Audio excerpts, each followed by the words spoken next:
Xabi Alonso awalnya meletak posisi Vinicius Junior bermain lebih ke dalam. Seiring berjalannya waktu, Vinicius pun digeser untuk menjaga kelebaran sebelah kiri pun termasuk Tchouaméni. Dengan sistem 3 back yang dimainkan Real Madrid, di awal Tchouaméni bermain sebagai center back tengah. Xabi Alonso pun melakukan perubahan dengan mendorong Tchouaméni untuk lebih banyak bergerak ke depan. Ya, Real Madrid berhasil mengalahkan Juventus dengan skor akhir 1-0 dalam lanjutan turnamen FIFA Club World Cup. Satu gol Real Madrid dicetak oleh Gonzalo di menit 54. Sebelum lebih jauh, aku nggak pernah bosan-bosan untuk ingat ke teman-teman, ketika teman-teman tonton video ini, jangan lupa tekan tombol like dan tombol subscribe, karena aku mendapatkan data statistik, ternyata masih banyak yang belum melakukannya.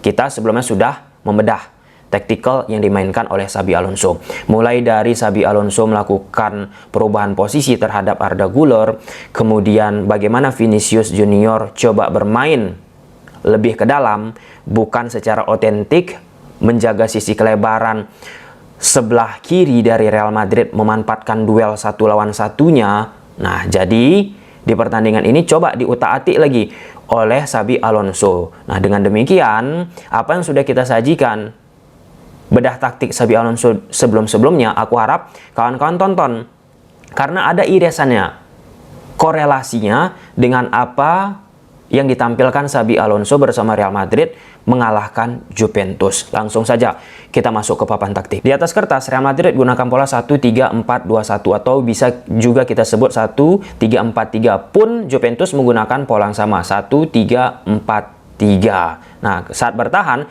Juventus akan gunakan shape 5-4-1. Costa akan turun, Kelly, Kalulu akan merapatkan diri, kemudian Cambiaso pun akan turun. Ya, Yildiz akan turun, Thuram, Locatelli, Conceição, dan Kolo Muani.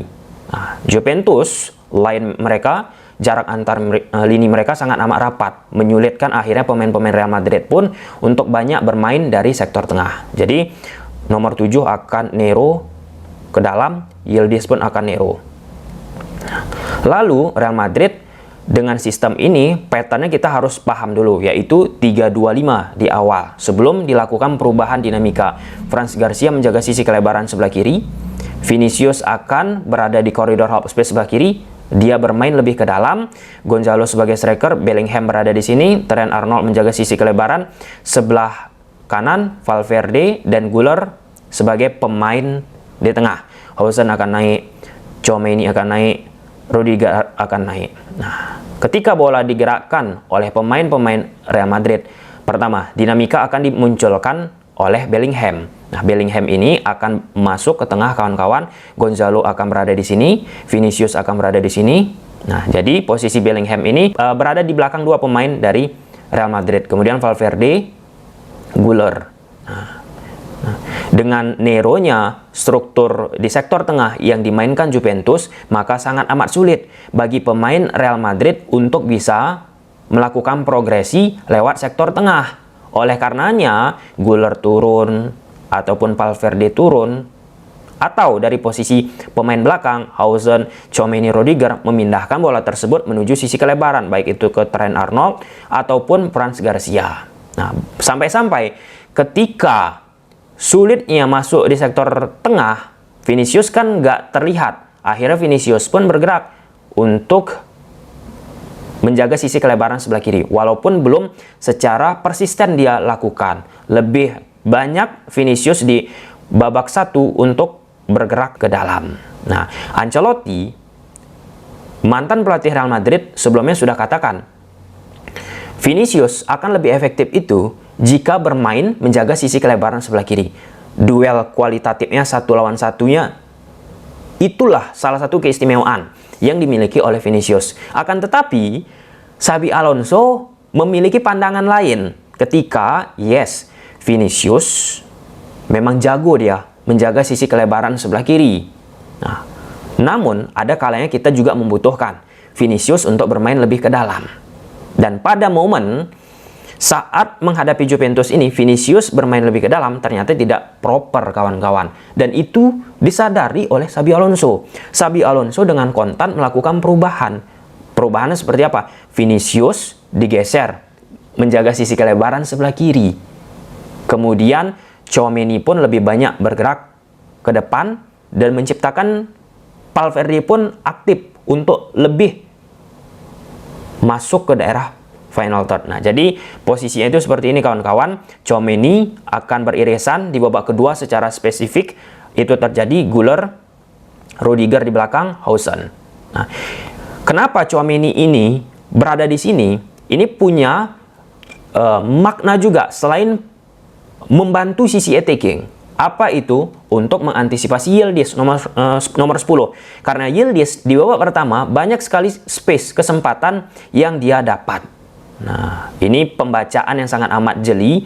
Xabi Alonso, ia memperhatikan attacking tetapi juga memperhatikan yang namanya defensif. Ada keseimbangan, balancing yang diterapkan oleh Alonso di Real Madrid. Kemudian Franz Garcia akan menahan dirinya. Karena apa? Karena Vinicius menjaga sisi kelebaran sebelah kiri. Nah, Bellingham akan berada di sini, Valverde akan berada di sini, dan Gonzalo akan berada di sini. Yang menjaga sisi kelebaran sebelah kanan tetap ada Trent Arnold kawan-kawan. Nah, ketika Vinicius berada di sini, nah, lebih banyak space yang dia dapat, lebih banyak ruang yang dia dapat, jelas ya, karena rapat sekali 5-4-1 yang dimainkan oleh Juventus kawan-kawan, dan Vinicius pun ketika dia sudah dapat banyak space, dia akan melakukan yang namanya tusukan, akselerasi, atau melakukan early cross yang bisa dimanfaatkan oleh pemain-pemain Real Madrid. Kita lihat di atas lapangan, ini struktur pattern dasar yang dimainkan Real Madrid kawan-kawan, yaitu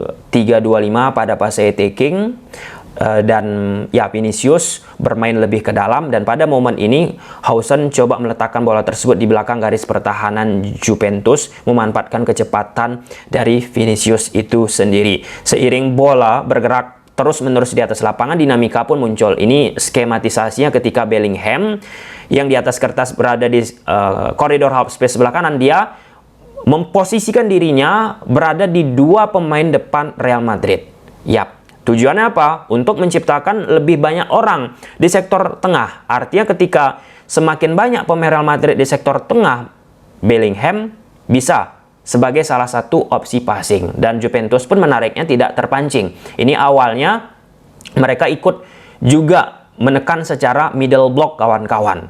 Tapi ketika semakin banyak space bagi Real Madrid, mereka pun melonggarkan mid blocknya menjadi low block, garis pertahanannya lebih turun. Nah, lalu skematisasi seperti ini pun muncul lagi ketika Real Madrid menghadapi 5-4-1 yang semakin dalam dari Juventus, kesulitan mencecar di sektor tengah. Valverde, Güler dibantu oleh Bellingham yang bergerak di belakang Vinicius dan Gonzalo.